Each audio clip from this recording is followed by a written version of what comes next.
What's up, guys? More Medic One here, and today's video is going to be on this brand spanking new Simpson 3100 PSI power washer. Customer states it never started.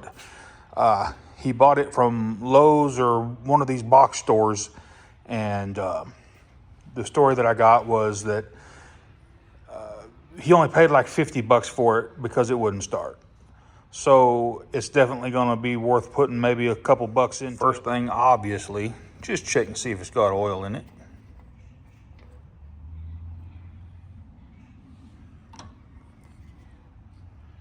Not a drop.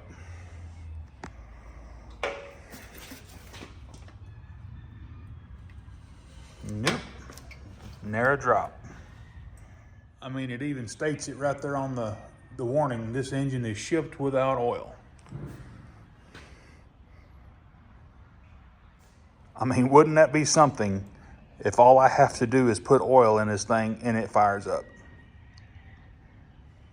All right, I've got fresh oil in it. It's in the cross hatches. If it's gonna fire off and run, it should. Let's just give it a pull and see what happens. All right, let's see. Switch on, gas on, choke on.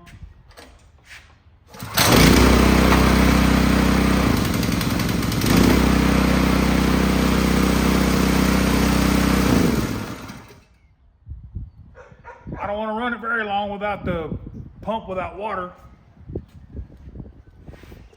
Are you kidding me right now? That is probably that is the easiest repair I've ever done in my entire career. Have I had to do this repair before? Oh yeah. But it was on equipment that didn't have the low oil shutdown, and guess what happened? Kaboom! Engine blew up because it didn't have any oil in it. So the low oil shutdown on this machine saved this one. One thing we need to fix though is this handle. This whole frame is bent, got, I guess, tweaked in shipping or something. This whole assembly needs to be brought out this way. I'll see if I can't put a jack or something on there just to, that's gotta, because whenever you go to put this down, it's not lining up at all.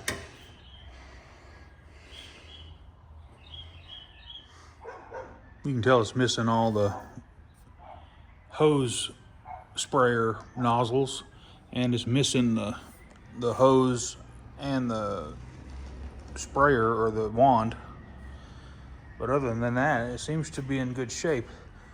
He's got another pressure washer that I was going to do a video on, but let's go ahead and get it on the bench and see what's wrong with it. This power washer is the Craftsman. I'm not real sure who makes this one. Probably the same company with just a Craftsman logo on it.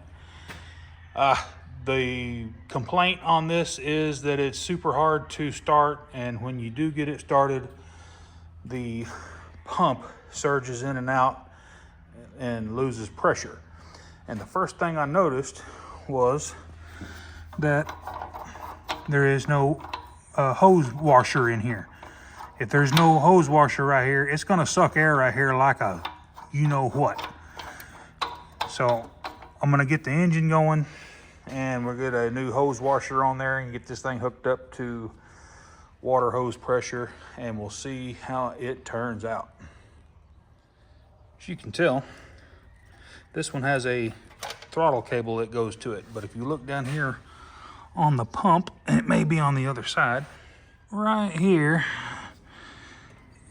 is the throttle unloader. Whenever you let go of your wand and that builds up pressure and your unloader valve kicks in, it moves the cable in there via probably a loaded spring, and it moves the cable and it makes the carburetor go to idle. I don't like that, especially on a pressure washer. My pressure washer has the same engine basically, and it doesn't have that feature, and I don't mind if it sits there and runs wide open. It's not going to hurt a thing. I did notice though that this pull rope is almost fixing to break. Let's get this pull rope replaced real fast, and I want to take a look inside this carburetor while we got it. Super easy starter rope replacement on these. You just got a couple of screws that holds this top on. One there, one there, and one right here.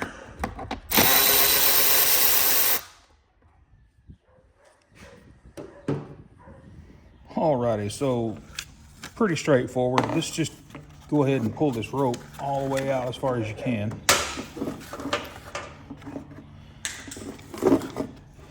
And once you get to the end of the rope, what I like to do is just get me a screwdriver and just poke it down in here between the rope rotor, somewhere, I say like right there. And that's gonna stop your rope or the spring from retracting. And then you can take it, snip the end of your old rope off here, and we'll feed the new one right in. Hold on just a second, let me get a new piece of rope.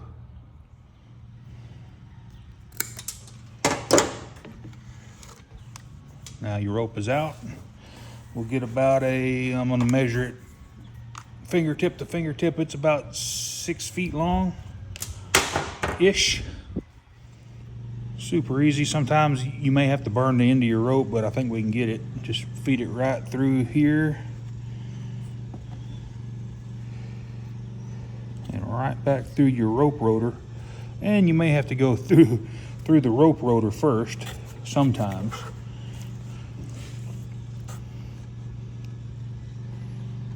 Just depends on how it wants to act. Yeah, let's do it that way. That way I can feed it right through, right there, and then we can push that rope on out, just like that.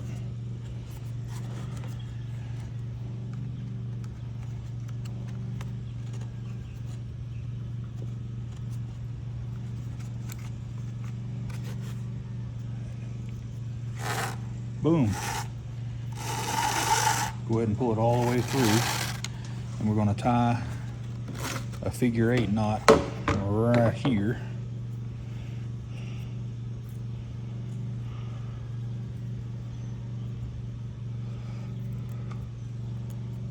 This is a good all-around rope tying knot.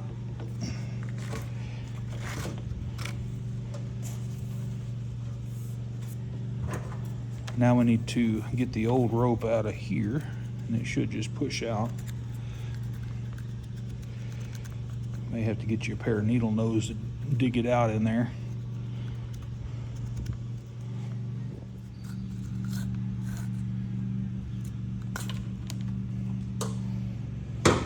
It's probably not going to pull past this bunched up part here, so just go ahead and snip it off.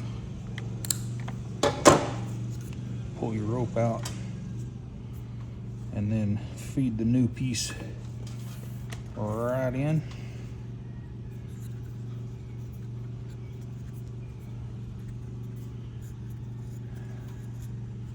Just like that, and then tie another figure 8 right here.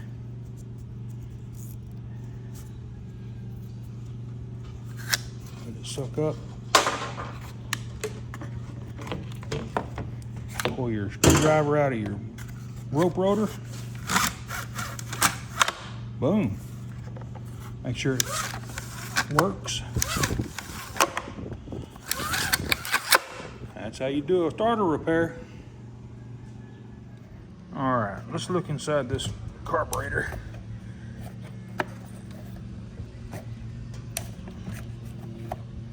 Pop this air filter cover off. Been on there for a minute.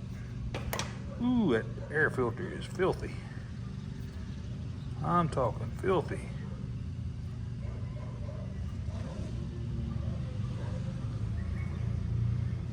All right, these air box screws are 7mm.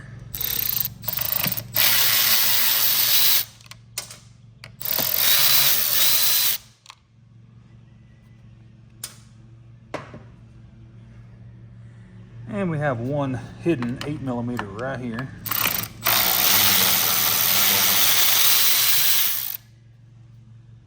It should be loose now to where we can slide this off the front of this carburetor.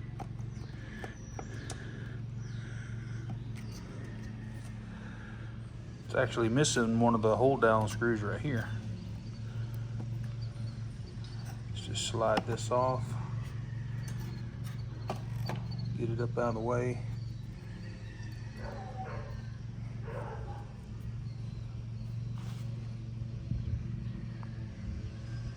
Pay close attention how all your little springs go. Top of this carburetor is filthy.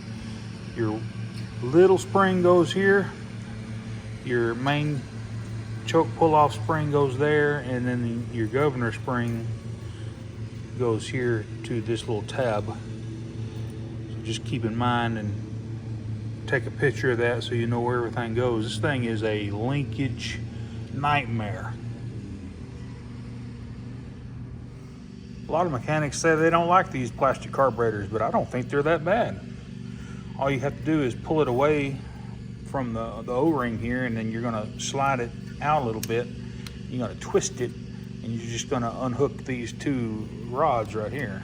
Pretty simple. Super simple carburetor to work on. Float chamber or float bowl, just 2 bolts, 7mm.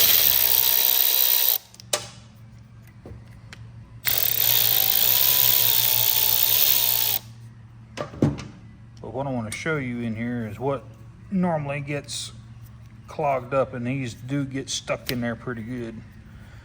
May have to take you a little screwdriver and tweak this out of here. Right in here, just kind of give it a little little persuasion, both sides. Go. I can feel it coming.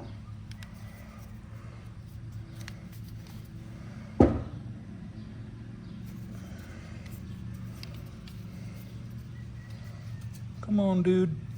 Let's go.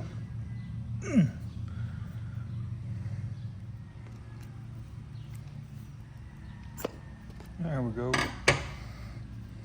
When it decides to let loose, they let loose. This one ain't that bad. No corrosion, no water.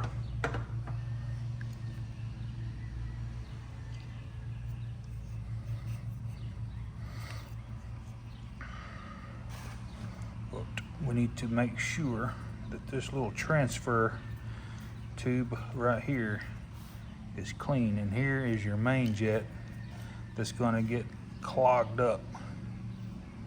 If I could get a good view of that, you can tell that that one's pretty clear.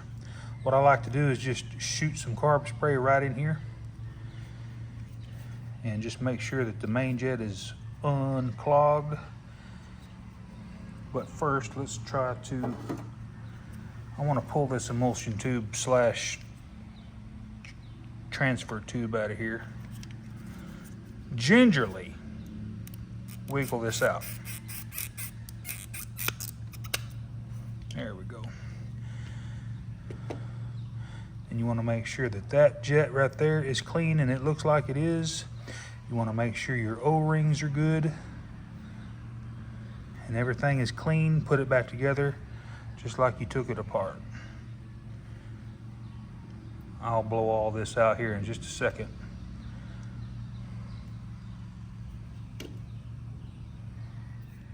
Make sure everything's seated back down in there.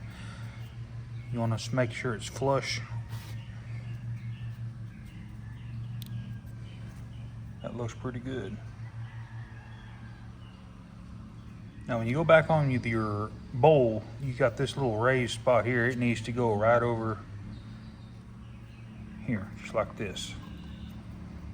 So when you go to push that down in there, that's sitting down in the fuel. Just like that. Get your screws started. Don't over torque these. They're just Plastite screws.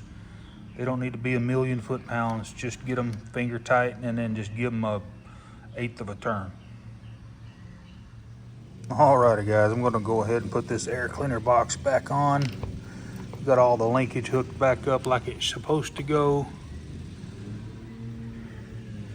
I'll get that air filter cleaned up real good. Put the starter back on it, and I'm gonna get it hooked up to a water hose. I found a good used hose washer that goes right here. No wonder this one's gets lost. I mean, they get lost all the time. You have to be careful when you undo your hose. You don't lose that washer, that gasket right there. Alrighty guys, hey, I got my water hose on. As you can tell, I don't have any, not even a drip. That's what you want. You don't want a whole bunch of water pouring out of that connection right there. It'll suck air and it'll burn up a pump in short order. But let's go ahead and get this thing cranked up and see how it acts. We still may have a pump issue. Don't know until the engine's running. So let's see if it'll crank up. Alrighty guys, let's see if it'll bust off and run. Put the switch to on.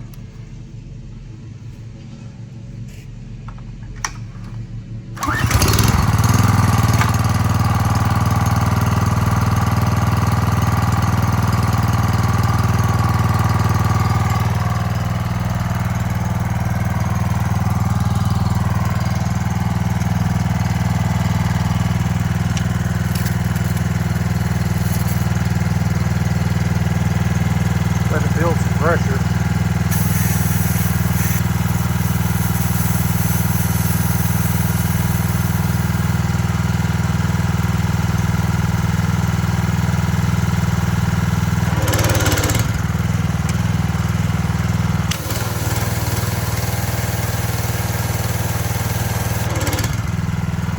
Definitely need to come up on some RPM somehow or another.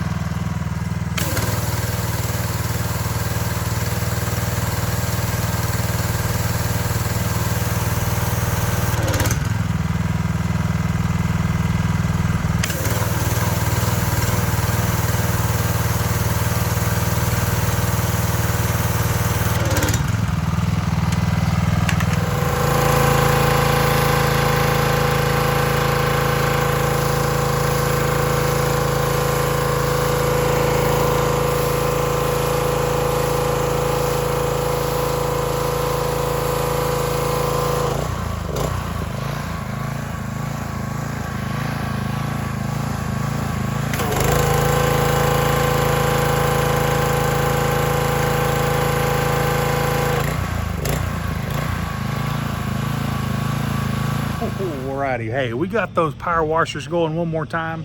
And hey, if this content helped you out, and I know it did on this one, give me a thumbs up and smash that subscribe button. And while you're there doing that, go ahead and click that bell so that you get all of my new videos.